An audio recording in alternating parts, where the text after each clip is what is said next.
शुरू करती हूँ मैं। जी। तो तीस्ता जी, आपका स्वागत है हमारे इस मंच पर, जो सोशलिस्ट पार्टी ऑफ इंडिया ने प्लेटफॉर्म दिया है पहल फाउंडेशन को ये हेल्थ लेक्चर सीरीज ऑर्गेनाइज कराने के लिए।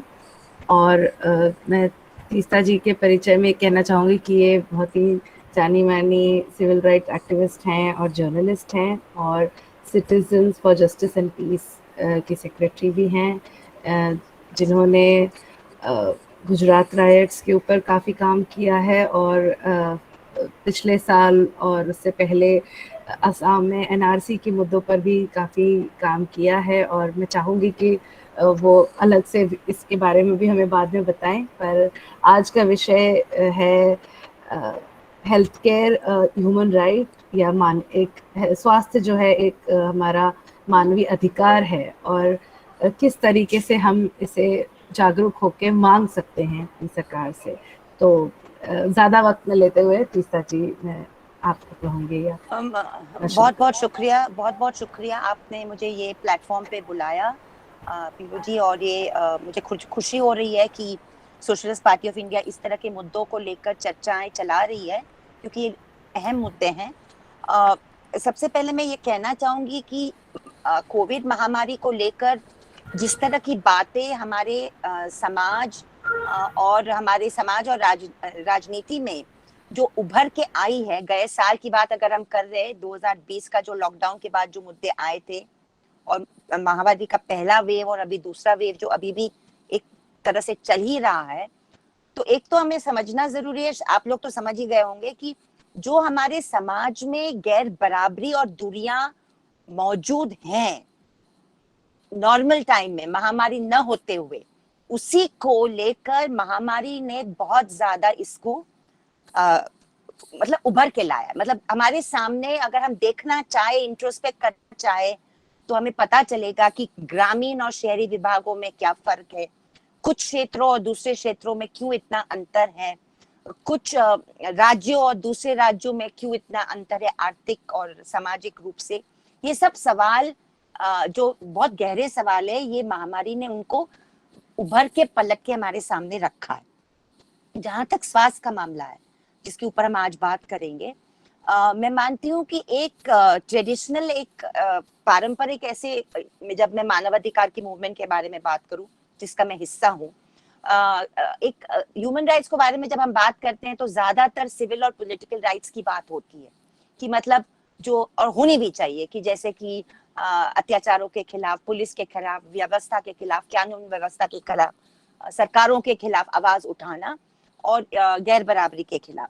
जो आर्थिक और सामाजिक मुद्दे हैं और जो कायम के मुद्दे रहते हैं, जिसमें स्वास्थ्य आता है, भुखमरी आती है, न्यूट्रिशन आता है, रोजगार आता है, मिनिमम वेजेस आते हैं, ये सब बातें जो इकोनॉमिक एंड सोशल राइट्स अंतरराष्ट्रीय स्तर पे, यूएन के स्तर पे जो माने जाते हैं, उनको ज्यादातर पे हम इकोनॉमिक और सोशल राइट्स कहते हैं। और मैं मानती हूँ कि समय आ गया है कि हम ये दोनों तरीके के अधिकारों को लेकर, सिविल एंड पॉलिटिकल राइट्स हो या आर्थिक और सामाजिक अधिकार हो, दोनों को हम साथ में समझने की का प्रयास करें।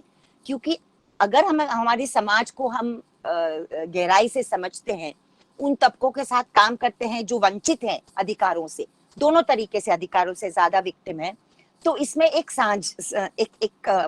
साझगांठ है कि वही तबके जिसको स्टेट के साथ ज्यादा सामना करना पड़ता है, स्टेट ब्रुटैलिटी का, चाहे वो हमारे आदिवासी या वनवासी हो, चाहे वो हमारे कामगार हो, चाहे वो हमारे अल्पसंख्यक हो, चाहे हमारे दलित समुदाय हो, महिला हो, वही हमारे तबके स्वास्थ्य से ज्यादा मार खाते हैं और वंचित है, क्योंकि उनका एक्सेस जो है, एक्सेस टू पब्लिक हेल्थ भी बहुत लिमिटेड है। तो कहीं ना कहीं मुझे लगता है स्वास्थ्य और संवैधानिक अधिकार को लेकर हमें हमारी समझ गहराई से बनानी पड़ेगी, और राजनीतिक स्तर पे स्वास्थ्य को एक मुद्दा रख के हमारे मांगों में, हमारे कैंपेन्स में, हमारे पर्चे में, हमारी जुबान पे लाकर महामारी के पूरे अनुभव को लेकर हमें रखना पड़ेगा। स्वास्थ्य को लेकर जब हम बात करें तो मुझे लगता है कि प्रिवेंटिव हेल्थ के, निवारक स्वास्थ्य के बारे में बात करना बहुत जरूरी होता है। कि चाहे हम ये महामारी को देख लें या पहले भी जो महामारियां आई हैं, छोटी मोटी बड़ी, सेकेंड वेव, कोविड का सेकेंड वेव तो सुनामी कहा जाता है, मगर इसके पहले भी 100 साल पहले, 50 साल पहले, 10 साल पहले भी अलग अलग महामारी आई हैं। और अगर हमारे लोगों के बीच में खाने पीने को लेकर, न्यूट्रिशन को लेकर, हेल्थ को लेकर एक बराबरी का अगर एक दर्जा होता, तो ये बीमारियों को भी का सामना करने की भी एक क्षमता हर भारतवासी में होती, जो आज कम है कई लोगों में, हमारे लोगों में, क्योंकि वो हमने गैर बराबरी की दूरी हमारी पूरी व्यवस्था ने बढ़ाई है। अगर हम अंतरराष्ट्रीय स्तर पे देखें तो ऑक्सफैम ने एक रिपोर्ट निकाला था 2020 में, रिड्यूसिंग इनइक्वालिटी इंडेक्स का एक रिपोर्ट था। वो दिखाता है वो रिपोर्ट कि सिर्फ 25 ऐसे देश हैं विश्व में, उन्होंने 158 देशों का आंकड़ा लिया था, बाकी देशों का आंकड़ा उनके पास नहीं था। सिर्फ 26 ऐसे देश हैं जिन्होंने अपने एनुअल बजट में से 15% बजट स्वास्थ्य के लिए रखा है। बाकी सब बहुत कम पैसा स्वास्थ्य को देते हैं और भारत उसमें बहुत ही कम है। हमारा जो भारत का जो स्वास्थ्य को लेकर बजट है, it's the 4th lowest in the world. मतलब पूरे दुनिया में अगर आप देख लो तो हम नीचे से, मतलब we are the 4th lowest in the world. Ethiopia जैसा देश हमसे बेहतर है, हमारा उनकी फैसिलिटीज और उनका बजटिंग हेल्थ को लेकर ज्यादा अच्छा है। हमारे देश में 70% स्वास्थ्य के ऊपर खर्चा जो है हमारे लोग करते हैं। और अगर आप श्रीलंका का ही एक बराबरी देख ले, श्रीलंका से आप अगर थोड़ी तुलना कर ले, तो श्रीलंका में एक्चुअली राज्य जो है, मतलब सरकार जो है, वो ज्यादा खर्चा करती है। 45% से ज्यादा खर्चा सरकार करती है। तो सबसे पहले हमें ये समझ लोगों में बनानी पड़ेगी कि जो सरकार के पास पैसा रहता है, आता है, जिसके ऊपर पैसा सरकार डिसीजन लेती है, निर्णय लेती है कि कौन सी नीति पे कहाँ खर्चा करना है। सेंट्रल विस्टा पे 20,000 करोड़ खर्चा करना है, या हमें प्राथमिक स्वास्थ्य केंद्र खोलने चाहिए, ग्रामीण इलाकों में डॉक्टर और नर्स का प्रबंध होना चाहिए। ये प्राथमिक स्वास्थ्य केंद्र में, चाहे उत्तर प्रदेश के पूर्वांचल में हो, जौनपुर में हो, बनारस में हो, मऊ में हो, वो उसी तरीके से उतने ही फैसिलिटी के साथ स्वास्थ्य केंद्र होने चाहिए जैसे हमारे दिल्ली, बंबई में पब्लिक हॉस्पिटल्स है। प्राइवेट की बात तो आप छोड़ ही दीजिए। मैं मानती हूँ कि बंबई जैसे शहर में भी पब्लिक अस्पतालों में ज्यादा अच्छा केयर आज भी मिल रहा है। अगर हम प्राइवेटाइजेशन की तरफ अगर नहीं बढ़ते तो हमारी केईएम हॉस्पिटल, हमारी सेंट जॉर्जेस हॉस्पिटल, हमारी सायन हॉस्पिटल के जो फैसिलिटीज है उसके ऊपर अगर हम ध्यान देते तो फिर हमें 7 हिल्स और प्राइवेट हॉस्पिटल्स के ऊपर खर्चा करने के ऊपर मिडिल क्लास को मजबूर नहीं करना पड़ता। मगर वो एक दूसरा डिबेट है। मैं बात ये कह रही हूँ कि स्वास्थ्य और भूखमरी, स्वास्थ्य और अनाज, स्वास्थ्य और खाना पीना, न्यूट्रिशन, स्वास्थ्य और सफाई, स्वास्थ्य और प्रिवेंटिव मेडिसिन, ये सब पे ऊपर हमें अटेंशन पे करना बहुत जरूरी है। टीका को लेकर अगर आप बात करें, वैक्सीनेशन को लेकर अगर थोड़ी बहुत बात करें, बहुत बारी विवाद भी होते हैं कि टीकाकरण जरूरी है कि नहीं, मैं उसमें नहीं जाऊंगी। सिर्फ इतना मैं अनुरोध करूंगी लोगों की कि विज्ञान हमें गाइड करे और कोई बात ना गाइड करे। मगर यूनिवर्सल इम्यूनाइजेशन प्रोग्राम की नीति ये देश में 70-72 साल से चल रही थी। पहली बार ये महामारी को लेकर केंद्रीय सरकार ने पूरे अपने हाथ में पावर लेकर इस तरह का प्राइवेटाइजेशन ये शुरू कर दिया कि कहीं अगर 600 रुपए में वैक्सीन मिल रहा है तो बंबई जैसे शहर में कहीं 1200-1500 भी मिल रहा है।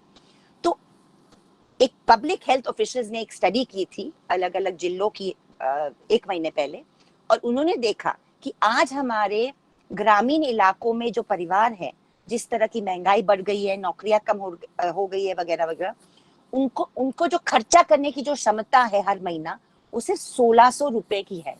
1600 रुपए टोटल, जिसमें खाना पीना, रहना सहना, कपड़ा सब आ जाता है। अगर 1600 रुपए की क्षमता एक फैमिली, एक कुटुंब परिवार में है, तो फिर टीकाकरण, एक टीके के ऊपर जिसमें 3 या 4 या 5 फैमिली मेंबर्स हैं, एक टीका तो बिल्कुल के ऊपर इतना खर्चा नहीं हो सकता। शहरी लेवल पे क्षमता 1900 है, कुछ ज्यादा नहीं है, 300 रुपए बढ़कर है। तो सबसे पहले मुद्दा हमारा ये होना चाहिए कि केंद्रीय सरकार का कर्तव्य है, संवैधानिक कर्तव्य है कि टीका बिल्कुल, यूनिवर्सल वैक्सीनेशन प्रोग्राम बिल्कुल फ्री में अच्छे से अच्छे क्वालिटी का हर तबके के लिए केंद्रीय सरकार के थ्रू आना चाहिए। ऐसे नहीं कि कोई राज्य को आप ज्यादा दे रहे हैं, कोई राज्य को कम दे रहे हैं, जहाँ पे आपकी पार्टी गवर्न कर रही है उसको प्रिफर कर रहे हैं। ये राजनीति को अलग हटा करके हमें गवर्नेंस की जरूरत है। तो सवाल मैं संविधान पे आती हूँ, क्योंकि संविधान को लेकर एक बात बार बार उठती है कि महामारी जैसी बीमारी जब आ जाती है और इस तरह के निर्णय लेने पड़ते हैं कि लॉकडाउन होना चाहिए कि नहीं, किस तरह का लॉकडाउन होना चाहिए, कितने हमारे प्रवासी कामगारों को घर जाने का वक्त देना चाहिए था कि नहीं। गए साल ये जो पलायन हुआ जिसकी वजह से इतनी 500 से ज्यादा जाने गई, ये क्या जरूरी था? तो सवाल हमारे लिए संवैधानिक ये भी होना चाहिए, नागरिक होने के नाते, कि इस तरह की नेशनल क्राइसिस जब होती है तो क्या एक सरकार जो एक पार्टी को रिप्रेजेंट करती है वो अकेले बैठ के निर्णय ले सकती है क्या? या हमें हमारे जो संवैधानिक एक स्पिरिट है, which is a spirit of cooperative federalism, हर चीज में हमारा संविधान कहता है कि राज्यों की बात सुनना। इसीलिए हमारे पास आर्टिकल, अगर आप 243 देख लीजिए तो सेंट्रल लिस्ट है, स्टेट लिस्ट है और कंकरेंट लिस्ट भी है। और बहुत सारी बातें कंकरेंट लिस्ट में आती है जहाँ पे केंद्रीय और राज्य सरकार दोनों के का एक बहुत बड़ा रोल है नीतियों को लेकर। तो क्या महामारी के वक्त हमारी जो सरकारें हैं, केंद्रीय सरकार में बैठी हुई सरकारें हैं, इस वक्त तो कौन सी सरकार है आप भी जानते हैं, हम भी जानते हैं, संवैधानिक स्तर से, कानूनी स्तर पे उनका कर्तव्य नहीं होना चाहिए कि वो एक national government inter state council form करके सबके साथ डिस्कशन करने के बाद ही कोई पॉलिसी का अनाउंसमेंट करे? ये एक बात बहुत जरूरी है, क्योंकि हमने देखा है कि गए 1.5-2 साल से निर्णय आज एक हो रहे, दूसरे बदल रहे, तीसरे हो रहे, कोई नीति सस्टेन तरीके से फॉलो नहीं हो रही है। इसकी वजह से लोगों बिल्कुल खत्म हो गया है और अब लोग अलग अलग चीजों की बात सुन रहे हैं, अफवाहें सुन रहे हैं वगैरह वगैरह। तो ब्रिटिश जमाने में तो हमारे पास वो एपिडेमिक डिजीजेस एक्ट था जिसके बारे में आपको पहले भी आपकी चर्चा हुई है। उसके बाद हमारा डिजास्टर मैनेजमेंट एक्ट आया 2005 में, जो भी मतलब अथॉरिटी सेंट्रल और स्टेट गवर्नमेंट में सेंट्रलाइज करते हैं, मगर जो एक पूरा एडमिनिस्ट्रेशन का जो एक अकाउंटेबिलिटी होनी चाहिए, जवाबदेही होनी चाहिए लोगों के प्रति, ये हमने हमारे गवर्नेंस में नहीं देखा। हमारा संगठन CJP, citizen for justice and peace, हमारी एक वेबसाइट है cjp.org.in। हमने काफी एनालिसिस स्वास्थ्य को लेकर गए 2 महीने में किए हैं। इसमें एक हमारा एनालिसिस ये था कि सबसे अच्छे राज्य कौन थे, सबसे बुरे कौन थे और मध्यम लेवल पे कौन थे, if you look at health, the question of health.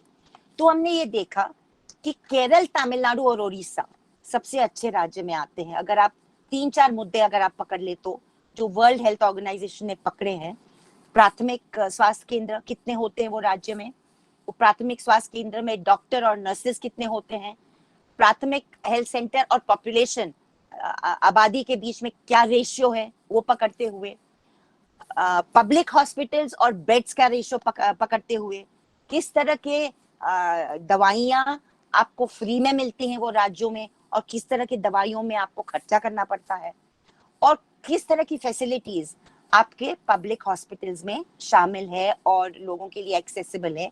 ये सब अगर हम पैरामीटर्स पकड़ ले तो ये 3 राज्य आगे हैं।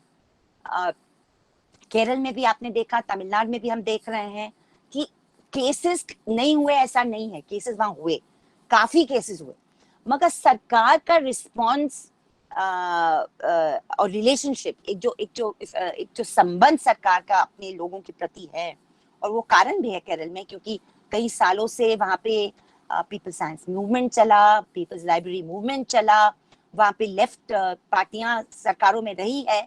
तो एक तरह के ताल्लुकात कि आप अपनी आबादी को विश्वास के नाते से, विश्वास के नजरिए से देखते हैं, आप राजा महाराजा जो एक हुकुम करते, हुकुमशाही के नजरिए से नहीं देखे। और हमने देखा था केरल में जब बाढ़ भी आया था 2-2.5 साल पहले कि वहां का एडमिनिस्ट्रेशन जो है, प्रशासन, वो लोगों को अपने कामों में शामिल करने की एक क्षमता, ऐतिहासिक क्षमता रखता है। और चाहे वो फ्लड रिलीफ हो, चाहे वो कोविड हो, चाहे वो कोविड का कम्युनिटी मैनेजमेंट हो या कम्युनिटी ट्रेसिंग हो, क्योंकि एक विश्वास का एक नाता बनाया है प्रशासन और सरकार ने अपने लोगों के प्रति, तो कोई भी प्रिवेंटिव मेजर, चाहे वो टेस्टिंग हो, कॉन्टैक्ट टेस्टिंग हो, चाहे वो ट्रैकिंग हो, ये थोड़ा सा आसान और ह्यूमेन, मतलब इंसानियत के नजरिए से किया जाता है।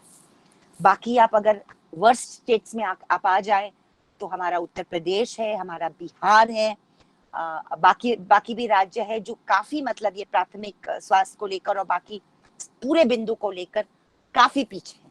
तो एक सवाल आप और हमारे सामने में थोड़ा हंसी मजाक में जरूर उठाऊंगी कि जब आपको पता है, हमें पता है कि ऑब्जेक्टिव पैरामीटर्स को लेकर, स्वास्थ्य, भूखमरी, गरीबी, रोजगार को लेकर ये हमारे स्टेट्स कोट एंड कोट पिछड़े कहलाए जाते हैं, तो बड़े बड़े हमारे मैगजीन्स जो है बेस्ट गवर्न्ड स्टेट्स का लेबल ये राज्यों को क्यों देते हैं और इंडस्ट्री क्यों देता है, ये भी एक बहुत बड़ा सवाल है जो हमको कभी कभी इसके ऊपर डिबेट करना चाहिए, मगर आज का मुद्दा नहीं, इसलिए मैं इतना कह के छोड़ दूंगी।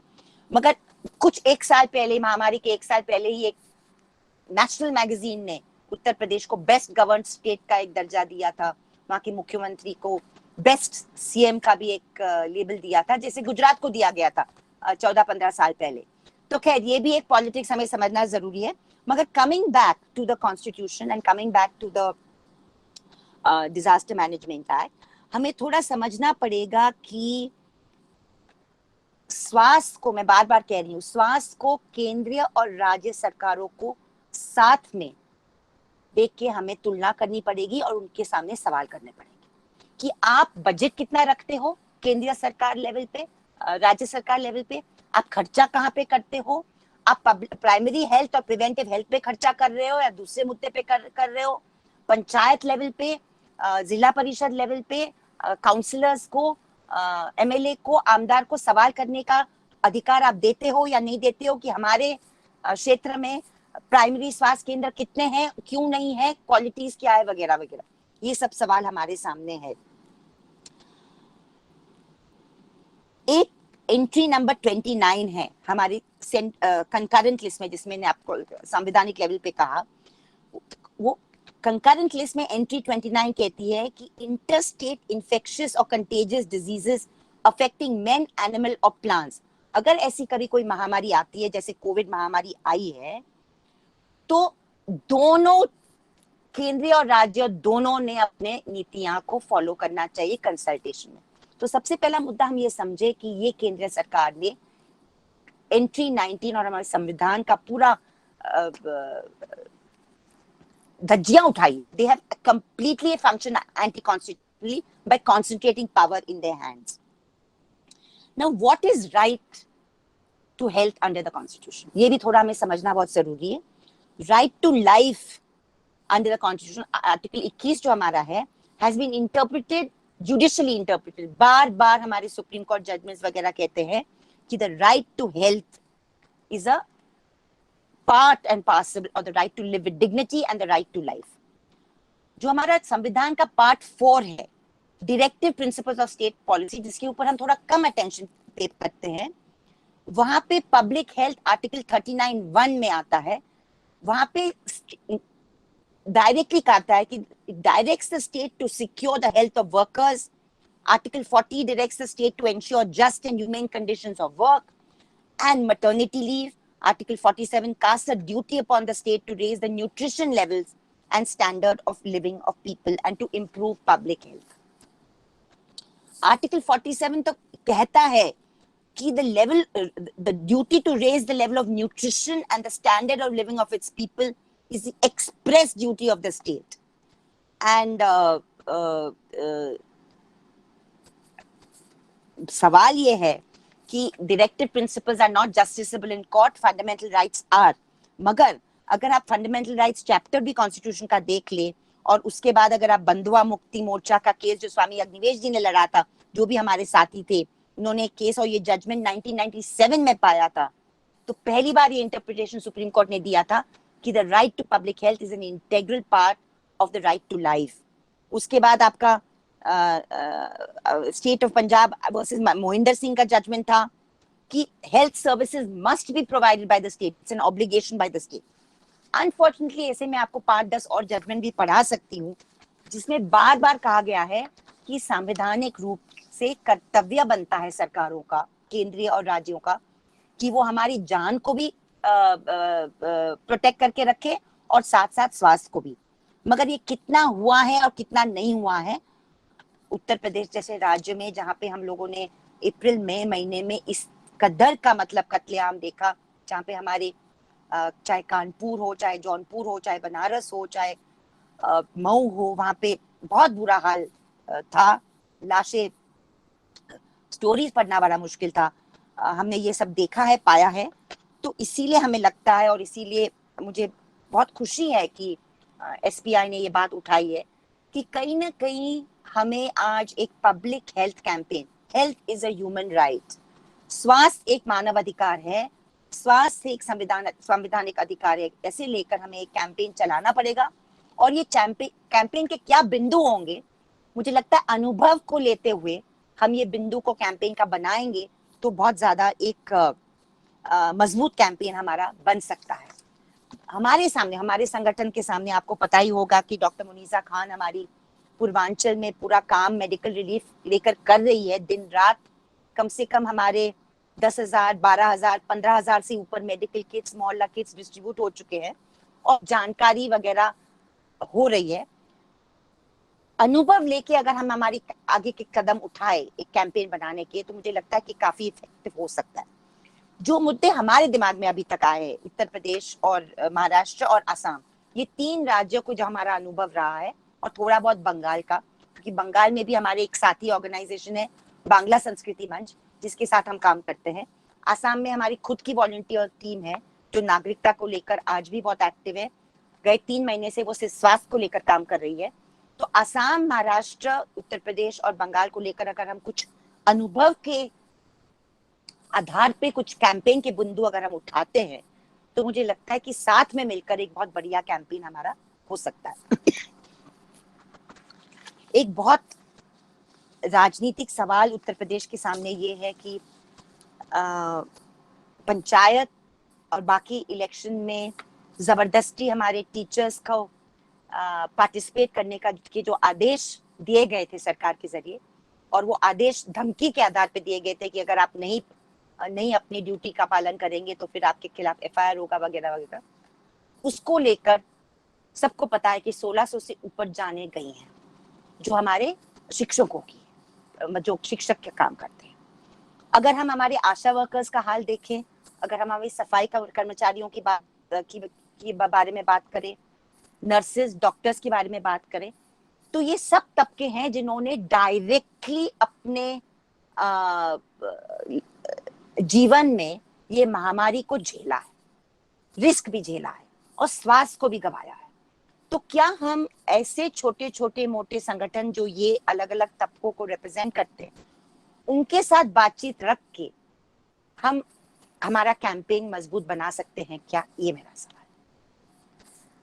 पर्चे प्राथमिक स्वास्थ्य केंद्र को लेकर, डॉक्टर और नर्सेस को लेकर, उनके कंडीशंस को लेकर हम डीएम के सामने, एमएलए के सामने कैंपेन चलाए, डिमांड रखे कि आप अपने घोषणा पत्र में, आने वाले समय के घोषणा पत्र में, चाहे कोई भी पार्टी से हो आप, मगर आपको ये 6, 8, 10 स्वास्थ्य को लेकर मुद्दे आपको रखने ही पड़ेंगे कि आपके क्षेत्र में भूखमरी से कुछ ये कम से कम फ्री पीडीएस होगी।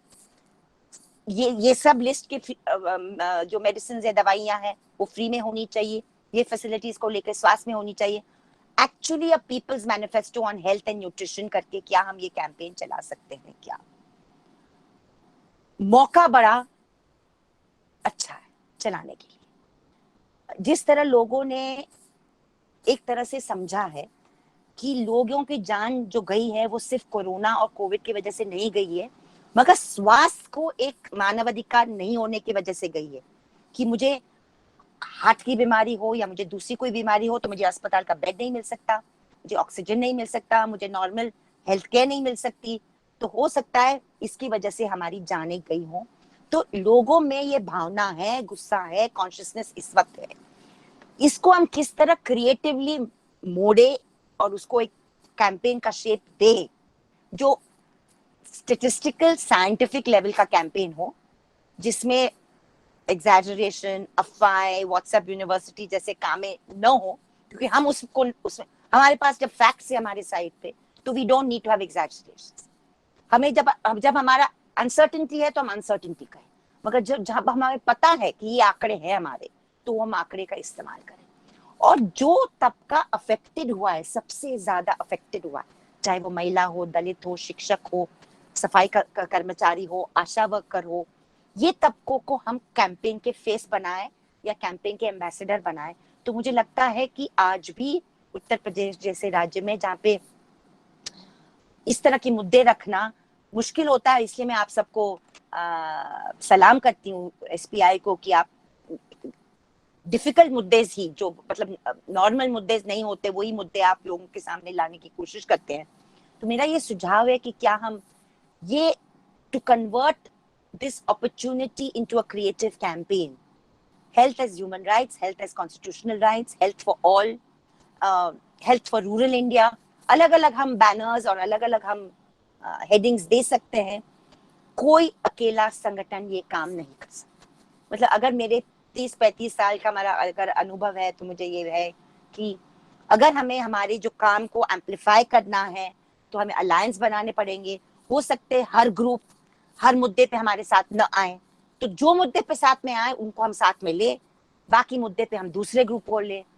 हर पॉलिटिकल पार्टी से बातचीत छेड़ने का काम करें हम, कि आप अपने घोषणा पत्र में ये कमिटमेंट दो कि हमें निजीकरण स्वास्थ्य में बंद करना है, क्योंकि हमें मान्य नहीं है कि ये देश में, जहाँ पे आज भी खर्चे की क्षमता 1600 और 1900 रुपया है परिवारों की, वो देश में प्राइवेट हॉस्पिटल जैसी हॉस्पिटल्स पे खर्चा हो, जहाँ पे हमें ज्यादा पब्लिक हॉस्पिटल्स और सामूहिक और सार्वजनिक प्राथमिक स्वास्थ्य केंद्र को पर कॉन्सेंट्रेट करने की जरूरत है। ऑल्टरनेट मेडिसिन की भी बातचीत, हाँ, साइंटिफिक वैज्ञानिक एलोपैथी की जरूरत है, हम मानते हैं, मगर साथ साथ कई चीजों के लिए, कई बीमारियों के लिए दूसरे भी तरीके हैं, ऑल्टरनेट मेडिसिन, जो साइंस मानता है, जो मतलब रैशनल थॉट मानता है, उसको भी हम आगे लाए और इसके ऊपर काम करें।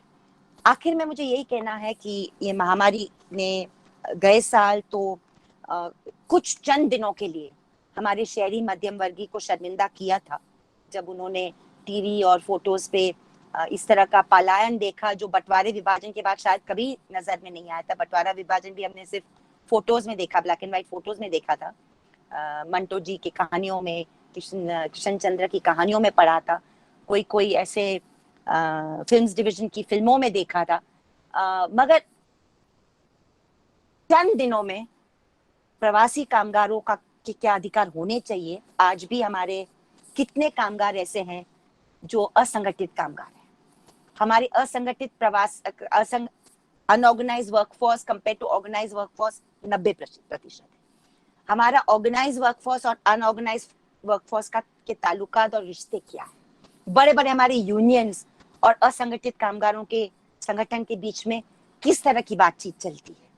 ये मैं मानती हूँ बहुत जरूरी है कि हम स्वास्थ्य के साथ साथ हम ये दूसरे भी गहरे मुद्दे उठाए, क्योंकि हमारा देश ऐसा है जहाँ पे मिनिमम वेज नहीं पे होता। आपको पता है, तो मिनिमम वेज अगर नहीं पे होता है, तो फिर आप स्वास्थ्य पे कितना खर्चा कर पाएंगे हमारे देश में। मैंने ये सवाल है, पढ़ाई पे कितना, शिक्षण पे कितना, शिक्षण में भी आपका निजीकरण हो रहा है। तो इंटरसेक्शनैलिटी और बहुत सारे सवाल स्वास्थ्य के साथ जुड़े हुए हैं, मगर सबसे बड़ा जो जुड़ाव है वो प्रिवेंटिव हेल्थ, न्यूट्रिशन और ये जो दूरी हम देख रहे हैं, आर्थिक सामाजिक दूरियां जो है, उसके ऊपर, उसको लेकर है। चूंकि हमारा काम जातिवाद और सांप्रदायिकता को लेकर बहुत गहरा है, मैं ये भी यहाँ पे बात रखना चाहूंगी, क्योंकि मुझे पता है कि ये जो आपका ग्रुप है वो बहुत सेंसिटिव ग्रुप है, कि हम ये मान के न चले कि हर तबके के साथ बराबरी का अनुभव है ये महामारी को लेकर। नहीं, बराबरी का नहीं है। अगर हम आगरा की बात देख लें या दूसरे इलाकों की बात देख लें, तो हमारे एक बीच में एक ऐसा समुदाय है, अल्पसंख्यक समुदाय है, जो सबसे बड़ा अल्पसंख्यक है हमारा, मुसलमान। उनके साथ बहुत ही गंदे तरीके से प्रशासन ने और सरकारों ने इस दरमियान बर्ताव किया है। वो भी हम कहीं ना कहीं हमारे बातचीतों में, कैंपेनों में एक्नॉलेज करें, क्योंकि हमें ये जो जंग लड़ना पड़ेगा स्वास्थ्य को लेकर, स्वास्थ्य एक मानव अधिकार है, संवैधानिक अधिकार है, मूल्य अधिकार है। इसमें हमें सब तबकों के नौजवान लीडरशिप को साथ में आगे रख के हम लोग उनके पीछे रहे। यही मेरा एक सुझाव है। अगर दिल्ली 2020 का के जो केसेस को लेकर अगर हमारा अनुभव है, anti CA, anti NRC, anti NPR, UP का तो ज्यादा कड़वा अनुभव है, तो हमने देखा है कि हमारा नौजवान डरा हुआ नहीं है। कुछ कुछ लोग डरे हुए जरूर है, मगर बहुत बड़ा तबका ऐसा भी है जो बहुत हिम्मत से काम ले रहा है। वो लीडरशिप को हम उनके हाथ में हम ये कैंपेन दें, उनके साथ चर्चा रखें, और मुझे पूरा विश्वास है कि अगर हम क्रिएटिवली ये कैंपेन को अगर हम कंसीव करेंगे, कि प्रशासन को हम सवाल देना ही पड़ेगा, जवाबदेही देनी ही पड़ेगी। जिला परिषद से लेकर पंचायत और एमएलए, काउंसिलर, कॉर्पोरेटर तक हमें ये सवाल उठाने पड़ेंगे। मेंबर ऑफ पार्लियामेंट तक भी ये सवाल जाने चाहिए कि हम आपके क्षेत्र के लिए आप क्या कर रहे हैं स्वास्थ्य को लेकर, प्रिवेंटिव मेडिसिन, प्रिवेंटिव हेल्थ को लेकर, एक्सेस टू मेडिसिन को लेकर। ये सब सवाल हम कॉन्सेंट्रेटेड लेवल पे हमारे पब्लिक रिप्रेजेंटेटिव्स के साथ, इलेक्टेड ऑफिशियल्स के साथ करें। मीडिया का इस्तेमाल करें, सिर्फ सोशल मीडिया का न इस्तेमाल करें। सड़कों पे जाए, बस्तियों में जाए, घरों में जाए, सोसाइटीज में जाए। मुझे पूरा यकीन है कि स्वास्थ्य को लेकर हम ये कैंपेन अगर अभी नहीं बना पाएंगे तो कभी नहीं बना पाएंगे, क्योंकि अगर ये महामारी ने कुछ अनुभव हमारे सामने रखे हैं, मैं और कुछ बहुत सारी बातें कर सकती हूँ, मगर मुझे लगता है कि सवाल जवाब भी करना बहुत जरूरी है। मगर ये जरूर कहूंगी कि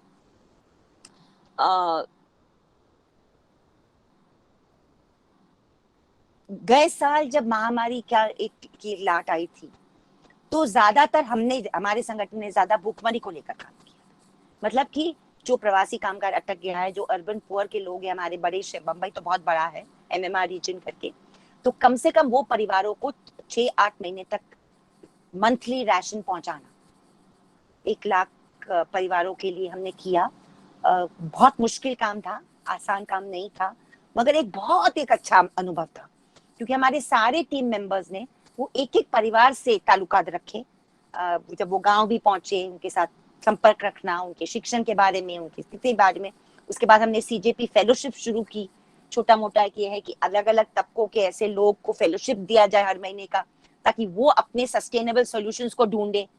तो उसमें हेल्थ का भी सोल्यूशन आता है, कभी तो कभी एनवायरनमेंट और क्लाइमेट चेंज का आ रहा है वन गुजरों के थ्रू, कभी बंगाल में टिंकू शेक और रिपन शेक कुछ ऑल्टरनेटिव मेडिसिन का लाते हैं, तो कभी मेडिकल रिलीफ का आते हैं। ये साल का अनुभव ज्यादातर स्वास्थ्य को लेकर रहा, और मैं मानती हूँ इसीलिए स्वास्थ्य को लेकर और सामूहिक स्वास्थ्य, पब्लिक हेल्थ को लेकर हमें हमारी बात रखनी पड़ेगी।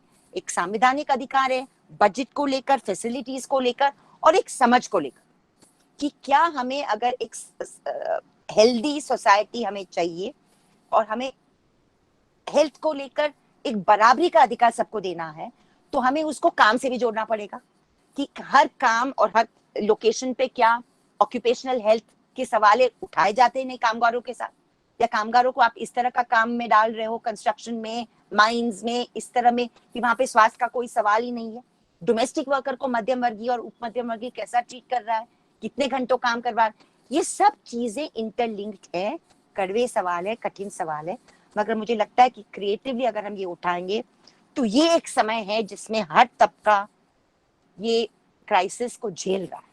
लोगों ने जाने खोई है, दुख भरी कहानियां सबकी है, शहरों में और गांव में।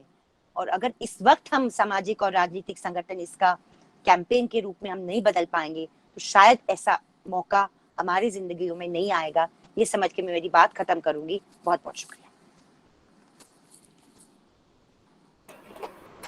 बहुत बहुत धन्यवाद तीस्ता जी आपकी बात रखने के लिए। और मैं ऑडियंस में चाहूंगी कोई अगर सवाल करना चाहे तो प्लीज करें और चर्चा को आगे बढ़ाएं। मैं एक सवाल करना चाहता हूँ। हाँ। पता नहीं बरोबर से रख पाऊंगा कि नहीं, पर नहीं, बिल्कुल बिल्कुल। ये जो राइट टू हेल्थ की हम बात करते हैं और जो प्राइवेट हेल्थ केयर को बढ़ावा देने की हम बात करते हैं, और ये हम जो लोगों तक पहुंचाना चाहते हैं कि हेल्थ एक सबका अधिकार है और एक ये स्टेट फंडेड होना चाहिए, पर ये जो स्टेट फंडेड हेल्थ जिसके लिए हम मांगते हैं, उसका लाभ जिसको होना है, उसका फायदा जिन तक पहुंचाना है, उन लोगों तक शायद हम मैसेज नहीं पहुंचा पाते। हम मैसेज वो मिडिल क्लास तक पहुंचा पाते हैं जो जिनको इससे कुछ लेना देना नहीं है। मतलब वो मिडिल क्लास सोचता है कि हमें तो अपने ऑफिस से मेडिक्लेम मिल जाता है, तो हमें कुछ फ्री का कुछ देना नहीं है, और ये खामखा पॉलिटिकल पार्टीज एक मुद्दा बना देती है कि हेल्थ केयर फ्री में होना चाहिए, but someone has to bear the cost. तो जैसे आप क्रिएटिव कैंपेन की बात कर रहे हो, तो एक मेन इसमें पॉइंट यही है कि जिन लोगों के लिए हम ये बराबरी की हेल्थ केयर सिस्टम मांग रहे हैं, उन लोगों तक कैसे पहुंचा जाए। इसका मतलब ये मैं जवाब दो हिस्सों में दूंगी मृणाल, दो हिस्सों में। एक तो जब मैं क्रिएटिव कैंपेन की बात करती हूँ तो मैं उदाहरण की बात करती हूँ, ठीक है। उदाहरण से आप कर सकते हैं कि America, Sweden, western European capitalist countries ideal societies बिल्कुल नहीं है, मगर वो भी कंट्रीज ने, वो भी समाजों ने और सरकारों ने अपने पॉपुलेशंस के लिए, जिसमें माइग्रेंट्स भी है, जिसमें हिंदुस्तानियों भी है, पाकिस्तानी भी है, सब है, उनके लिए व्यवस्था उन्होंने बराबरी की। मतलब ये मैं एक उदाहरण दे रही हूँ आपको कि यहाँ पे जो हमारा एक मानसिकता बन गया है ना पीछे, जो आप सही कह रहे हैं कि मध्यम वर्गीय सोचता है कि मैं तो प्राइवेट में जाने वाला हूँ या जाने वाली हूँ, और तो मुझे क्या फर्क। मगर वो मध्यम वर्गीय को इस वक्त बहुत बड़ा धक्का लग चुका है। उसके ऊपर मैं सेकंड पॉइंट पे आऊंगी। पहले पॉइंट मुझे लगता है उदाहरण, कि हमें उदाहरण देना चाहिए कि हम ये बात क्यों कह रहे हैं, कि ये कम से कम ये 10 चीजें न सिर्फ उन लोगों के लिए मगर हमारे लिए भी एक पब्लिक होना चाहिए, should be free for everybody. हम ये बात क्यों कह रहे हैं, क्योंकि इसका एक लॉजिक है। इसका लॉजिक है कि हेल्थ, एजुकेशन, ट्रांसपोर्ट को लेकर आप अगर प्रॉफिट मोटिव लाएंगे तो आप अपनी सोसाइटी को डेमोक्रेटाइज नहीं कर पाएंगे, क्योंकि वो डेमोक्रेटिक अब तभी आप डेमोक्रेटाइज कर पाएंगे जब education, health and transport is completely free for all. ये आपको उदाहरण के स्तर पे देना पड़ेगा कि ऐसा क्यों हुआ कि थैचर के जमाने में नेशनल हेल्थ सर्विस को आपने पूरा नेशनल प्राइवेट करने की कोशिश की, आपने देखा इतनी बड़ी गलती हुई और आप फिर वापस आए। पूरा अभी प्राइवेट नहीं हुआ, मगर फिर भी पहले के मुकाबले में प्राइवेटाइजेशन कम हो गया है एनएचएस। तो आप हमको ये स्टडीज करके उदाहरण देने पड़ेंगे। और दूसरा मेरा सवाल है कि ऐसा आप मत सोचो इस बार की मध्यम वर्गीय इफेक्टेड नहीं है। मतलब मैंने बात किया है कई लोगों से दिल्ली में रहते हुए, ज्यादातर बंबई में इतना ये एक्सपीरियंस नहीं हुआ, मगर दिल्ली में बहुत लोगों का हुआ है कि जो मतलब जॉइंट सेक्रेटरी लेवल के परिवार के हैं, जिसके पास पॉलिटिकल कनेक्शंस हैं, उनको भी जब ऑक्सीजन और बेड इस बार नहीं मिले।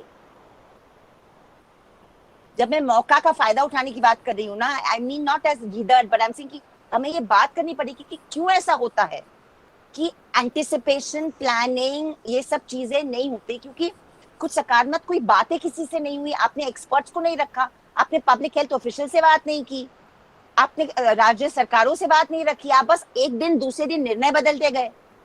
इस तरह राज करने का तरीका नहीं है, ये हमें समझाना पड़ेगा लोगों। और इस वक्त लोगों को ये एहसास है कि कुछ गलत हुआ है।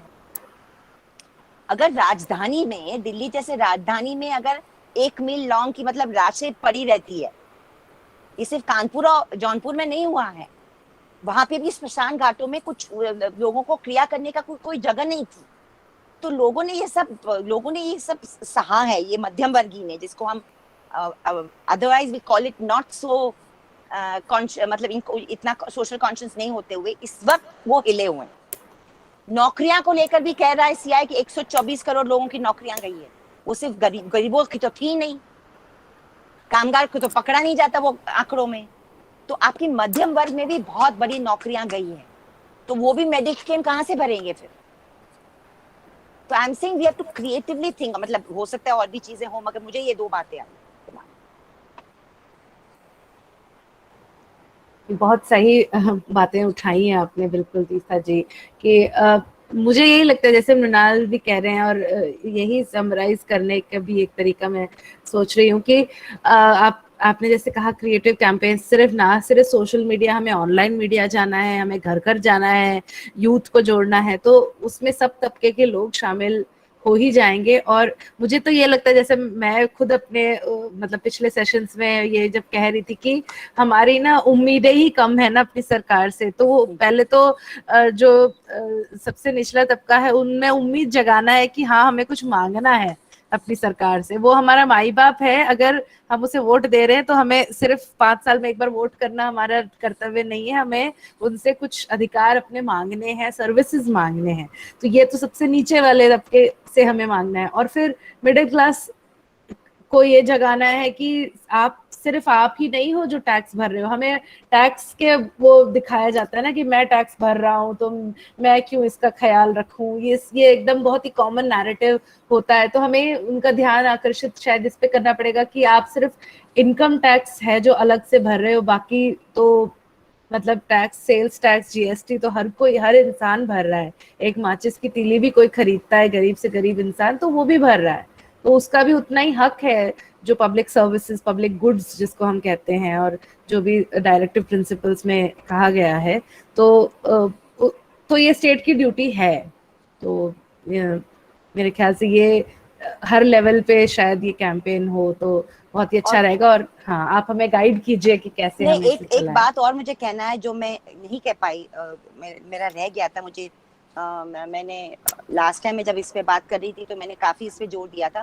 मुझे अगर 2-4 मिनट और दे दें आप, जी जी तो जी, बिल्कुल। मतलब हमने महाराष्ट्र, मतलब महाराष्ट्र बीच में आता है। अगर मैंने बोला बेस्ट स्टेट और वर्स्ट स्टेट के बीच में महाराष्ट्र, इस बार हमारा सौभाग्य यह है कि कम से कम हमारी सरकार यहाँ पे कुछ छुपा नहीं रही थी। तो कम से कम जहां तक आंकड़े आते थे वो सही थे। 3-4 बहुत बड़े हादसे हुए, प्राइवेट क्लिनिक्स में आग लगी, लोगों की जान गई, वो प्राइवेटाइजेशन का ही नतीजा था। मगर टेस्टिंग नहीं करो, टेस्टिंग को दबाओ, आंकड़े को दबाओ, ये सब तो नहीं चल रहा था। तो पहली बार हमने देखा कि कुछ ना कुछ खुलेपन से काम हो रहा।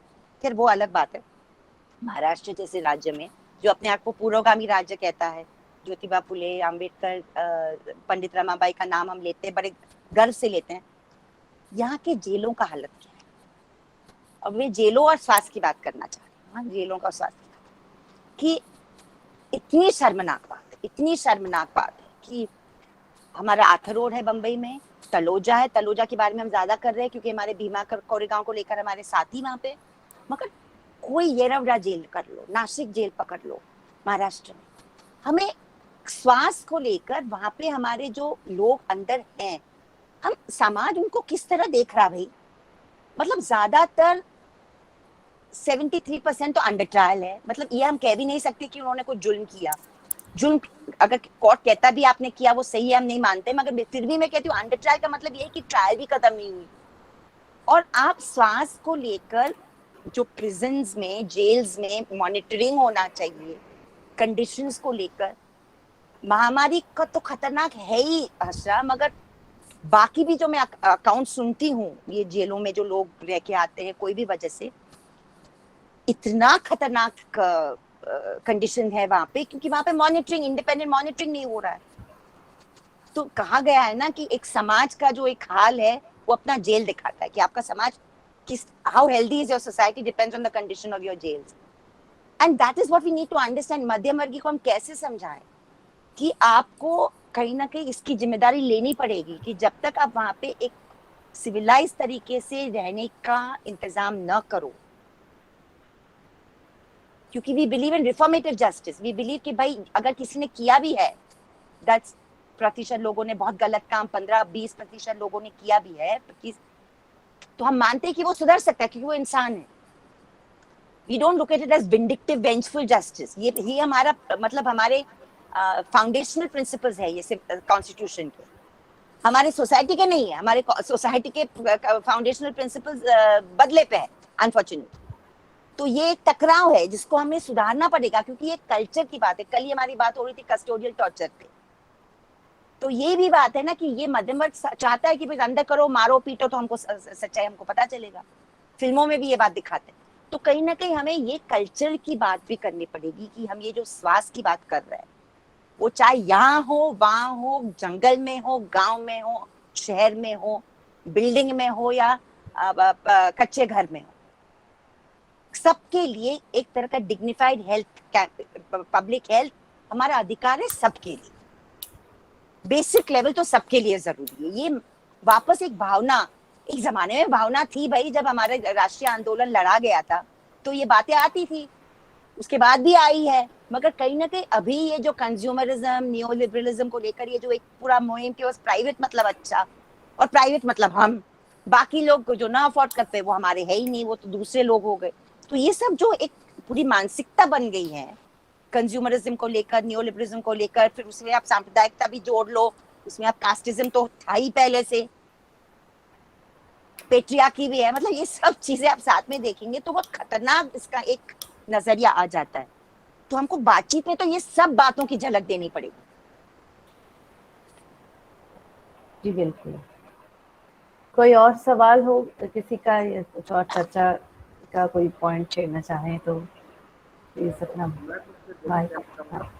संदीप जी। सवाल नहीं है, मैं तो सवाल है अच्छा, की बात बिल्कुल परफेक्ट है, क्योंकि मैं भी मानता हूँ कि this is perfect that everybody should get a equal amount of opportunity to get a healthcare services at every point of time.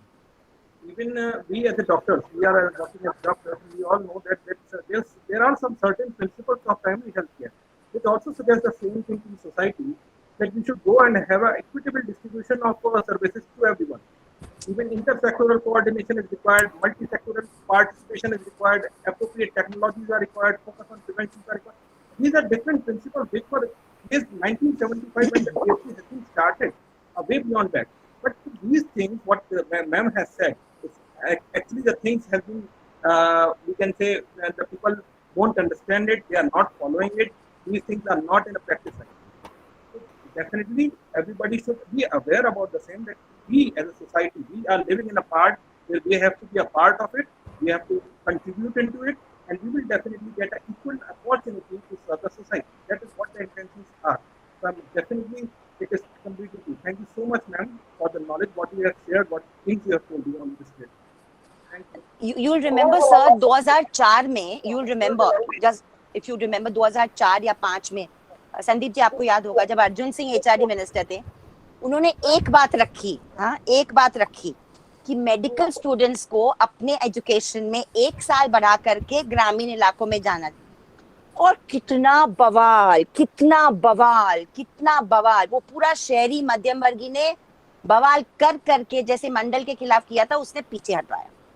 तो हमें कहीं ना कहीं ये सवाल रखने पड़ेंगे कि उसमें क्या बुराई थी। मुझे तो लगा बहुत अच्छा था वो, कि अगर आप 1 साल अपनी जिंदगी को आप ग्रामीण इलाकों में देंगे तो आपका नजरिया ही बदल जाएगा। वो आपको उम्र भर के लिए आपके अंदर कहीं ना कहीं बात रहेगी। आप कहीं पे भी चले जाओ, फिर आपको बात रहेगी कि मेरा जो पहला साल है वहां पे ये हालात है भाई। तो वो चाह रहे थे कि कुछ ना कुछ ऐसा करें, और कितने देशों ने किया है, मगर जो शहरी तबकों के लेवल ने, डॉक्टर्स एसोसिएशन ने जो बवाल मचाया, और उसमें जब ये सब जो विपक्ष में पार्टियां थी उन्होंने उनका साथ दिया, तो हमें ये सब सवाल कहीं ना कहीं वापस हमारे बीच में भी लाने पड़ेंगे, क्योंकि a lot of it is to do with us, कि हम लोग इसके बारे में क्या सोचते हैं। बिल्कुल सही कह रहे हैं। इसमें एक चीज और आपको बताएंगे, that initially that the planning थी 2004 में, that the plan, the MBBS course will be 7 years in which we have to serve 1.5 years to the rural region. That is compulsory. In dental also the same is prevalent, and they have just devoted 3 months of the time to serve it at the community. But in the new education policy of 2020, it has been said that these amount of graduation courses should be intermingled so that the time duration should be shortened. See, That national education policy says that they have to reduce the amount of time of courses, so that a person should be graduated within the span of 3 years. So they actually wanted to reduce the time span of the courses, and then you can see what standard will be remaining for. exactly. That's the future. What they are planning it out. In the namesake of national education policy, they are trying to intermingle everything. They are leaving the rural people behind. They are just thinking in a direction in which no things are looking improved in the sense of development. This is all what we have seen in the new education policy also. So there are a lot of things which we need to work upon, and we as a society will only work together and get something out of it. It is not that we can just sit on our seats and we just work. We have to do something. We definitely have to work upon it. That is the only option remaining with us. और आपके public health campaign में अगर आप जैसे doctor, आप जैसे public officials ऐसा बोलेंगे तो उसमें ज्यादा वेट आएगा ना। हम तो डॉक्टर नहीं है, तो आप अगर बोलेंगे, पब्लिक हेल्थ ऑफिशियल्स बोलेंगे और ये मुद्दे उठाएंगे तो कहीं ना कहीं 10 में से आधा तो एक इंसान तो सुनेगा धीरे धीरे करके। Ma'am, we are putting up our views. We are putting up our views properly to a proper channel to the format of university. It is not the individual who can change the society. It is through university we can change something. So we are definitely putting our efforts in the same direction what we all are trying to go ahead. Correct.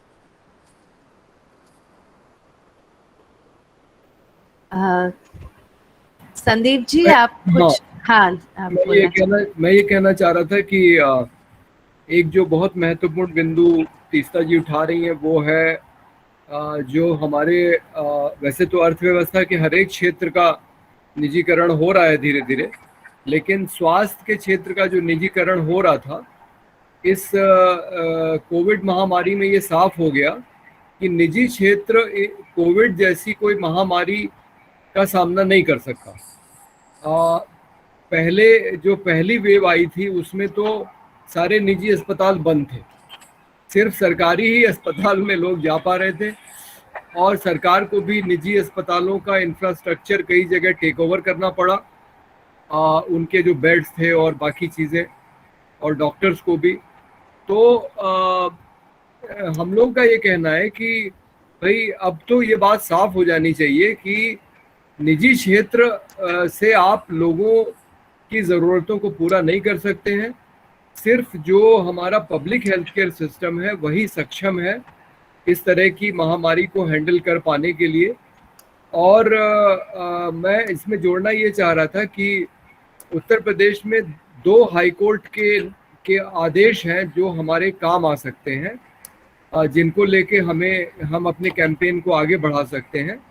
एक judgement तो है education से related 2015 का सुधीर अग्रवाल साहब का, जिसमें उन्होंने कहा है कि सरकारी तनख्वाह पाने वाले सभी याद है मुझे, अपने बच्चों को सरकारी विद्यालय में पढ़ाना चाहिए। बहुत बढ़िया था जी। उसको लेके मैं अखिलेश के समय में अनशन पे बैठा था और सच्चर साहब के कहने पे अखिलेश ने मुझसे मुलाकात की, लेकिन वो उसको लागू करने को तैयार नहीं हुए। उन्होंने कहा कि अगर मैं ये लागू कर दूंगा तो मेरे सारे आईएएस अधिकारी मुझे चुनाव हरवा देंगे। बस। और चुनाव तो वो हार ही गए। उसके बाद मैं उसमें भी बैठा, जब योगी आदित्यनाथ आए तब भी मैं अनशन पे बैठा, लेकिन यहाँ तो हालत ये थी कि अखिलेश तो कम से कम मिल लिए। हमारे ये जो सरकार थी उसमें तो जो जूनियर हेल्थ मिनिस्टर, जो जूनियर एजुकेशन मिनिस्टर था, उसने कहा कि अगर मैं वहाँ आ भी गया आपसे बात करने तो मेरा मंत्री पद रहेगा कि नहीं मुझे मालूम नहीं। तो खैर मैंने अपना अनशन खुद ही खत्म किया। लेकिन बाद में मेरी योगी आदित्यनाथ से मुलाकात हुई तो शिक्षा के विषय में उनका बहुत रुचि है। वो 45 मिनट तक मुझे भाषण देते रहे कि मैं कितना अच्छा काम कर रहा हूँ और ये वो। लेकिन जब मैंने उनसे कहा कि जिस काम के लिए मैं आया हूँ सुधीर अग्रवाल के जजमेंट को लागू करवाने के लिए, तो इसका मतलब वो तो आप करेंगे नहीं फिर। तो उसने सिर्फ इतना कहा, नहीं आप प्रयास करते रहिए। तो ये मैंने 2 मुख्यमंत्रियों का अनुभव ये है कि ये जो निजीकरण का भूत है ये इतना सिर पे बैठा हुआ है कि इनका विश्वास ही नहीं है सरकारी व्यवस्था में। लेकिन हेल्थ केयर को लेके मैं ये कहना चाह रहा था कि उन्हीं जस्टिस सुधीर अग्रवाल ने 2018 में एक दूसरा जजमेंट दिया। ये वाला एक बेंच थी 2 जजेस की, अजीत कुमार और सुधीर अग्रवाल, और उसमें उन्होंने ये कहा कि जो सरकारी तनख्वाह पाने वाले हैं उनको अपना और अपने फैमिली मेंबर्स का इलाज सरकारी अस्पताल में कराना चाहिए। ये भी एक जजमेंट है उत्तर प्रदेश में। तो मुझे लग रहा था कि जो हम मुद्दे अभी आने वाले चुनाव में उठाए उसमें एक ये भी मुद्दा उठाए, बिल्कुल कि सुधीर अग्रवाल के दोनों जजमेंट्स एजुकेशन और हेल्थ केयर के, और खास करके वो उत्तर प्रदेश हाईकोर्ट के जजमेंट है, इलाहाबाद हाईकोर्ट के, इसलिए उनको कम से कम उत्तर प्रदेश में तो लागू करना ही चाहिए। तो ये बस मैं उसमें जोड़ना चाह रहा था क्योंकि ये बहुत ज़रूरी है कि हमारा हेल्थ केयर सिस्टम स्ट्रांग हो और वो पब्लिक हेल्थ केयर सिस्टम रहे, क्योंकि दुनिया के दूसरे देशों का अनुभव हम देख रहे हैं कि जहाँ जहाँ पब्लिक हेल्थ केयर सिस्टम था उन्होंने इसका सामना कितनी अच्छी तरह से किया। बिल्कुल। और यहाँ पे इस तरह का प्राइवेटाइजेशन हो रहा है, या और हमें तो ये समझ में नहीं आता कि अभी भी गवर्नमेंट देखिए वो प्राइवेटाइजेशन के लालच से मुक्त नहीं हुई है। इस समय बड़े बड़े विज्ञापन लगे हैं, सबको वैक्सीन, मुफ्त वैक्सीन, लेकिन हकीकत ये है कि 25% वैक्सीन तो प्राइवेट अस्पतालों में चली गई। वही जी, और प्राइवेट अस्पताल उनका इस्तेमाल भी नहीं कर पा रहे। मुश्किल से 17% वैक्सीन जो उनके पास है उन्होंने लगाई है, और दूसरी तरफ सरकारी जो केंद्र है वहां वैक्सीन खत्म हो जाती है, लोगों को इंतजार करना पड़ता है। तो कल ही मैं एक वकील से बात कर रहा था इलाहाबाद में कि ये जो इन्होंने होर्डिंग लगाई है ये तो मिसलीडिंग है। ये तो भाई सबको तो आप फ्री में दे नहीं रहे, आप 25% लोगों को तो पैसा दे के ही लगा रहे हैं। तो इसको भी हमको एक्सपोज करना चाहिए कि इतना कुछ होने के बाद भी अभी भी हमारी सरकार ये इसके निजीकरण के लालच से निकल पा रही है। और वो सीधा सीधा मामला ये है कि आप निजी कंपनियों को फायदा पहुंचा रहे हैं, जैसे कृषि वाले कानूनों से अडानी अंबानी को फायदा पहुंचाना चाहते थे, इसी तरह से इसमें सीरम इंस्टीट्यूट, भारत बायोटेक, इन सबको आप फायदा पहुंचाना चाहते हैं ताकि ये आपको बड़ा चुनावी चंदा दे सके। बस वो चंदा हमें कभी पता नहीं लगेगा क्योंकि इलेक्टोरल बॉन्ड से आएगा। हाँ, जिसके बारे में राजनीतिक दलों को चुनाव आयोग को भी बताने की जरूरत नहीं है। ये तो बड़ा अजीब नियम है। तीस्ता जी, मैं इस बार जब सोशलिस्ट पार्टी का रिटर्न फाइल कर रहा था तब मुझे पता लगा कि जो हमको हर एक 20,000 का चंदा बताना पड़ता है, 20,000 से ऊपर का, कि कहाँ से आया, उसका एड्रेस, पैन कार्ड, और ये देना पड़ता है पूरा डिटेल। अगर वो इलेक्टोरल बॉन्ड से चंदा आ रहा है 20,000 के ऊपर का तो हमें चुनाव आयोग को बताने की जरूरत नहीं। अजीब है। ये तो अजीब ही सिस्टम है। तो ये पूरे खेल को एक्सपोज करने की जरूरत है, मुझे लगता है। ठीक है तीस्ता जी, बहुत बहुत धन्यवाद आपको, आप हमसे जुड़ी और ये सब कहा। और मुझे लगता है हम कोशिश तो काफी दिनों से कर रहे हैं, पर यही होता है कि जैसे हम कहते हैं कि प्राइवेट सेक्टर नहीं परफॉर्म कर रहा है और पब्लिक हेल्थ सिस्टम ही कर सकता है, तो सवाल ये भी आते हैं कि मतलब क्वालिटी खराब हो जाएगी। तो मुझे लगता है वो भी उदाहरण हमें देने हैं, जबकि सबसे बेस्ट, सबसे बेहतरीन अस्पताल तो एक्चुअली गवर्नमेंट फंडेड हैं, पर उस पे हक बहुत कम लोगों का शायद हो पाता है। ये सिर्फ शायद बहुत ही एलीट लोगों के लिए वो रिजर्व रखे जाते हैं। वैसे ही जैसे एजुकेशन फैसिलिटीज के में बोला जाता है कि म्युनिसिपल, हम जब गवर्नमेंट स्कूल्स की बात करते हैं तब हमें बोला जाता है कि प्राइवेट स्कूल्स, मतलब पब्लिक स्कूल्स में क्वालिटी कैसे मिलेगी, पर सबसे बेस्ट एजुकेशन तो गवर्नमेंट स्कूल्स और कॉलेजेस में ही, मतलब गवर्नमेंट कॉलेजेस में ज्यादातर अगर देखा जाए तो मिल रही है। तो बस हमें ये देखना है कि सबकी क्वालिटी को बराबर करना है, वो इम्प्रूव करना है। और एक और चीज, जैसे हम लोगों ने एक डिमांड रखी थी पहले कि नेशनलाइज हेल्थ केयर, तो फिर एक मुद्दा उठा था कि नेशनलाइज करने से तो सब कुछ सरकार के ही कंट्रोल में आ जाएगा, तो आप कैसे उसको कीजिए। तो फिर मुद्दा उठा कि सोशलाइज कीजिए। पर मतलब मुझे लगता है ये साथ साथ के स्ट्रगल्स हैं जहाँ पे हमें कंट्रोल, आप पब्लिक हेल्थ केयर कीजिए ना तो उसमें आसान हो जाता है, फिर किसी नॉमेनक्लेचर में लड़ाई ना हो। क्योंकि क्या होता है फिर नॉमेनक्लेचर पे हम लोग फंस जाते हैं। We should just say public health care is a human right, मतलब पब्लिक हेल्थ केयर मतलब सबके लिए जी समान होना चाहिए। जैसे कॉमन स्कूल सिस्टम का कोई एतराज हो ही नहीं सकता। जी बिल्कुल, बिल्कुल, हम तो अगर एक नेबरहुड में आपकी स्कूल हो गई तो उसमें सब बच्चे जाएंगे तो वो स्कूल अच्छी होगी फिर, क्योंकि उसमें मध्यम वर्गीय भी होंगे, सब होंगे, कामगार वर्ग के भी होंगे, सब होंगे, है ना। जी जी, क्योंकि उसमें वेस्टेड इंटरेस्ट हो जाएगा फिर कि अच्छी बनाने में। तो वही एक लॉजिक है ना कि हम चाहते हैं कि सबको वही एक्सेस हो अस्पताल में, सबको वही एक्सेस हो शिक्षण में, पाठशालाओं में, कॉलेजेस में, यूनिवर्सिटीज में। वैसे भी हमारी पब्लिक यूनिवर्सिटीज अच्छी है ही अभी भी, इतना बर्बाद करने के बाद भी। जी जी जी। और मैं इसके बारे में ये भी बता दूं, क्योंकि हम लोग भी यहाँ इलाज कराते हैं लखनऊ में कई गरीब लोगों का, तो सरकारी जो मेडिकल कॉलेज या अस्पताल है उसमें ये प्रॉब्लम इस बार आई, जैसे कि अगर आपको इलाज कराना है तो पहले कोविड टेस्ट कराना है, तो उसमें फिर आपको रुकना पड़ेगा, और इमरजेंसी है तो लोग रुक नहीं पाते, तो तुरंत प्राइवेट में चले जाते हैं। लेकिन अभी भी और एजुकेशन से ज़्यादा हेल्थ केयर में जो सरकारी सिस्टम है, अभी भी ज़्यादा बेहतर डॉक्टर और ज़्यादा बेहतर इक्विपमेंट्स और फैसिलिटीज़ अभी भी सरकारी में ही है। तो नहीं, उनके तरीके भी उन्होंने बोला, मतलब हमारा केईएम में भी देख लीजिए तो कोविड वार्ड भी है, नॉन कोविड भी है, ठीक है। तो अगर मतलब ऐसा है तो, और वो एक वेटिंग वार्ड, अगर आपको कुछ और बीमारी है तो वो एक 24 घंटे के लिए जब तक टेस्ट नहीं होता इलाज शुरू कर देंगे, मगर आपको मेन वार्ड में नहीं डालेंगे जब तक आपका टेस्ट नहीं आता। तो एक सिस्टम बनाया है, कुछ वक्त लगा क्योंकि ये महामारी के पहले चरण में, मगर महाराष्ट्र में फर्स्ट लेवल पे उन्होंने टेक ओवर कर दिया था प्राइवेट हॉस्पिटल्स को, और मतलब पब्लिक हेल्थ ही चला रहा है। तो मतलब कोई भी हॉस्पिटल में कोई गया है, अगर आपने बीएमसी के वॉर रूम पे फोन लगाया बंबई में और आपको जाना पड़ा, आप सीरियस हो नहीं सीरियस हो कुछ भी है, तो खर्चा सरकार ने उठाया। ये पहली बार हुआ है बंबई के इतिहास गए 2 साल। मगर बंबई के कुछ बाहर चले जाएं आप, पालघर में, नासिक में, तो वहां पे तो निजीकरण का हाल बुरा है, और मीडिया वहां देखती नहीं है। तो ऐसा नहीं कि मतलब ये भी मैं कह रहा हूँ, यहाँ पे मीडिया बाबा अभी बॉम्बे मॉडल, महाराष्ट्र मॉडल सब लोग कर रहे हैं, क्योंकि बीएमसी जो हालांकि वेरी करप्ट बॉडी है, मगर इस बार उन्होंने बहुत बढ़िया काम, रात दिन काम किया और सबके लिए बराबरी किया, चाहे आप कच्चे घर में रहते हो या चाहे यहाँ घर में रहते हो, बराबरी का दर्जे में किया। मगर थोड़े से शहर से आप बाहर चले जाएं तो बवाल मचा हुआ है।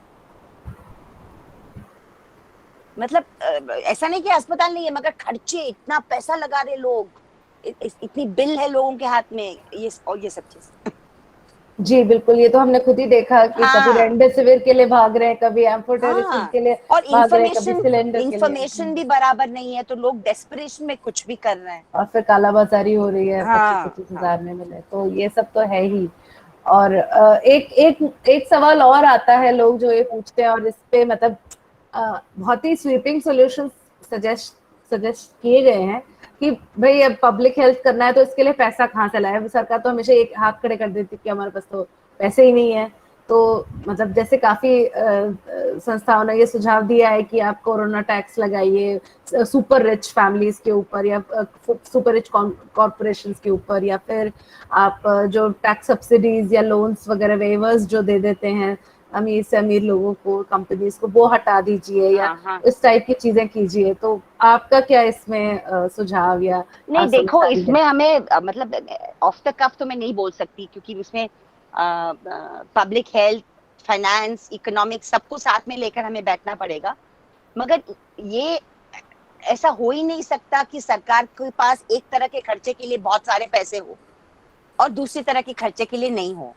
मतलब ये तय कौन करेगा? मतलब मैं डिटेल्स में अभी नहीं जाऊंगी, मगर जो सब्सिडी सरकार बिजनेस को देती है, मतलब मैं पी साइनाट के 5 साल पहले के आंकड़े आपको देती हूँ, अभी और भी बढ़ गए होंगे।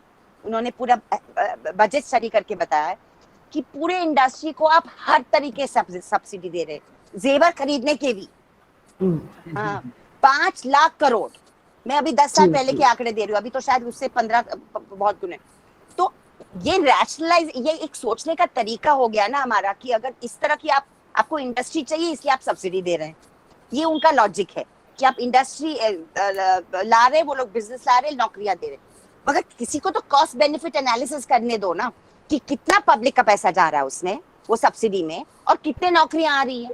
वो नौकरियां फुल टाइम है क्या, परमानेंट है क्या, उसमें क्या क्या ये है क्या, सोशल वेलफेयर स्कीम्स है क्या, ये कुछ नहीं तय हो रहा है। मतलब कॉस्ट बेनिफिट एनालिसिस ये सब्सिडी का जब होगा तो आपको पता चलेगा कि अगर ये सब्सिडी कम होती तो आपका मनरेगा बढ़ सकता था, आपके सोशल वेलफेयर स्कीम्स बढ़ सकते थे। तो हमारा सोचने का तरीका थोड़ा सा एकदम ये होना चाहिए कि मूर्तियां बनाने के लिए हमारे पास बहुत पैसे हैं, मूर्तियां बनाओ, चाहे यहाँ बनाओ या वहां बनाओ। मैं एक मूर्ति की बात नहीं कर रही हूँ, मगर जो बड़े बड़े नेताओं की मूर्ति होती है, ऐतिहासिक फिगर्स की मूर्तियां होती है, ये वावा हम अपने आप का करते हैं या किसी और का करते हैं। तो जरूरत क्या है इस देश की? जरूरत इस वक्त स्वास्थ्य की, न्यूट्रिशन की, शिक्षण की, तालीम की है। Democratisation of our society. तो ये सब चीजें लिंक्ड है, सोशल जस्टिस की जरूरत है। तो मुझे लगता है लोगों के दिमाग में ये हमें डालना पड़ेगा कि ये सब मांगे करना हमारा अधिकार। मुझे अभी भी याद है, एक मैं नाम नहीं लूंगी, मगर 2014 के इलेक्शन के बाद अब सबको झटका लगा था, इलेक्शन राजा जीत के आए थे, और मतलब चाहे वो मोब्लांक का पेन हो, चाहे वो 10 लाख का कोट हो, ये सब चल रहा था, ये सब मीडिया में चल। तो मैंने किसी से, मेरी बात चल रही थी पूर्वांचल में, और मैंने ऐसे एक साधारण आदमी से पूछा, मतलब आपको बुरा नहीं लगता कि जो इंसान अपने आप को एक गरीबार परिवार से कह रहा है, मतलब he sold himself like that, मतलब he sold himself to the public कि भाई मैं बहुत ही एक श्रमजीवी परिवार से हूँ, श्रमिक परिवार से हूँ, मैं ये बेचता था, वो बेचता था। वो इंसान आज चाहे मोब्लांक का पेन 4 लाख का हो या 1 लाख का पेन से साइन करता है अपना शपथ पत्र, या 10 लाख का कोट पहनता है। आपको अच्छा लगता है क्या कि एक लोकशाही में इस तरह की बातें होनी चाहिए? तो आपने, मैं जवाब में सुन के चौंक गई। आपको पता है जवाब क्या आया वो साधारण आदमी से? मगर राजा को तो पहनना ही चाहिए, राजा को तो सोने का मुकुट पहनना ही चाहिए। और मैंने सोचा कि अगर ये हम लोग सह सकते हैं, और ये व्यक्ति का सवाल नहीं कि जो व्यक्ति ने वो कोट पहना या वो, मैं एक मानसिकता की बात कर रही हूँ कि हमें ये मानसिकता कहीं नहीं, वो कल्चर की बात करनी पड़ेगी ना, कि हमें भी एक कम से कम एक अच्छे जीवन का अधिकार है। सोना और जेवर की बात नहीं कर रहे, मगर अच्छे खाना, अच्छा पीना, ठीक ठाक रहना, ये सिर्फ राजा और प्रजा की बात नहीं है। तो ये डायलॉग हमको वापस करना पड़ेगा लोगों के साथ, क्योंकि कहीं कहीं ये मानसिकता बन चुकी है, और कई ताकतें उसको और मजबूत कर रही है, क्योंकि they want us to go back to that system, जो मनुवादी सिस्टम था, 5000 पहले का सिस्टम है, जिसमें एक मॉडर्न तरीके के सांप्रदायिकता भी आ जाए, नफरत भी आ जाए, लिंचिंग भी आ जाए। तो ये हम देख रहे हैं हमारे आंखों के सामने, तो वो हम कैसा बदलें? हालांकि ये जुड़ा हुआ मामला नहीं है, मैं आपको सवाल कर रही हूँ, आप सब नौजवान हैं, शादियों पे कितना खर्चा होता है, मुझे देख के घिन आती है आजकल। बंबई, दिल्ली जैसे शहरों में आप कैसे जस्टिफाई कर रहे हो ये बातें? मगर इस पे कोई बात नहीं होती। हमारे जमाने में जब हमने, ये बात होती थी कि कम खर्चा करो, जिसके पास है वो भी कम खर्चा करे। सरकारें ये बात करती थी कि सादगी से अपनी शादी करो। अभी तो बस उल्टा मामला है। तो all these things are somehow connected to this whole thing of consumerism, neoliberalism. क्या चीज अच्छी है, किस तरह में जीना है। हमें तो ये सुनाया जाता था कि ज्यादा है तो भी कम खर्चा करो, दिखावा नहीं होना चाहिए। अभी वो कल्चर बिल्कुल उल्टा हो गया। तो आई एम जस्ट सेइंग कि ये सब बातें के ऊपर हमें चर्चा करनी पड़ेगी। दहेज छोड़िए, दहेज तो दूसरी बात है, मगर शादियों पे खर्चा कितना, कपड़ों पे खर्चा कितना, इट्स अनबिलीवेबल। और जब एक तबका करेगा तो वो जो तबका वहां पे जाने का मतलब, तो वो तो और भी चाहेगा, लोन लेके कर रहा है वो। और फिर आपका वर्किंग क्लास भी सोचने लगेगा कि करना ही पड़ेगा हमको तो कुछ। हमारी अभी बस्तियों में यहाँ पे जब पहले सिर्फ गणपति और ईद होती थी, अभी बाबा हर 2 महीने, अभी तो किसी का हाल नहीं है, 2 साल से कोई त्योहार मनाने का कोई पैसा ही नहीं लोगों के पास। मगर इसके पहले मैं बात करती थी, साल में 7-8 त्योहार मनाते थे। जब आपके पास खर्चा करने का पैसा नहीं है, बच्चों को स्कूल भेजने का पैसा नहीं, क्योंकि बस बन गया fashion. So lots of these things are connected, you know. I mean, these things are really connected. क्या खर्चा करने पे ही हम त्योहार मना सकते हैं क्या? त्योहार आप वैसे भी मना सकते हो बिना खर्चे करके। थोड़ा सा अच्छा खाना बना दो, साथ में रहो, गाना डांस करो, भाई अच्छा लगता है हमको। But you don't have to spend money for that, you know.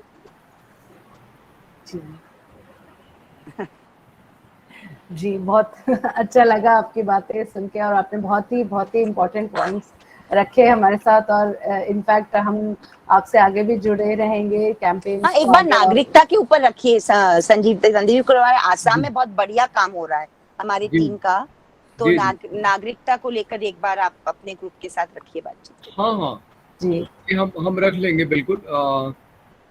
जो है एनआरसी वाले मामले को लेके भी, और बाकी भी जो आसाम में जैसे अभी हमारे एक दोस्त जीत के आ गए हैं, लेकिन हम वहाँ के मुख्यमंत्री कहते हैं कि वो जो है मानसिक रूप से जो है ठीक नहीं है विधानसभा में आने के लिए। अखिल ना, अखिल। मगर आज उनको रिहा किया गया यूएपीए कोर्ट ने। अच्छा, आज रिहा हो गए? हाँ, मैंने ट्वीट किया था सुबह, आज वो एनआईए कोर्ट ने उनको रिहा कर दिया। ओके, अच्छा, चलिए तो आपने हाँ, खुशखबरी दे दी। मैंने सुबह मतलब 3 घंटे पहले मुझे खबर आई, असम जी से जी आई। जी, चलिए ये तो एक बढ़िया प्रक्रिया शुरू हो गई है देश में। तो और उस मतलब ये repeal of such laws like NSA UP का, यूएपीए, ये भी बहुत जरूरी है पापा। आप लोग तो सब झेल चुके हैं यूपी में। जी जी जी, नहीं ठीक है, हम उसको लेके भी रखेंगे, बल्कि अगर अखिल बाहर आ गए तो हम अखिल को भी शामिल करेंगे उसमें। बिल्कुल बिल्कुल। जी जी जी, ठीक है, चलिए, शुक्रिया। बहुत बहुत धन्यवाद तीस्ता जी। और ये हेल्थ का सेशन बहुत ही सक्सेसफुल रहा और ह्यूमन राइट्स को लेके आपने बहुत ही इम्पोर्टेंट बातें बताई, और हम चाहेंगे कि आगे ही चर्चा ये चलती रहे और कैंपेन्स वगैरह जो भी आपने सुझाव दिए हैं उस मुद्दों पे भी हम जुड़ते रहें, और हम आपसे टच में रहेंगे। Thank you so much, and बाकी ऑडियंस भी जो है, थैंक यू फॉर ज्वाइनिंग।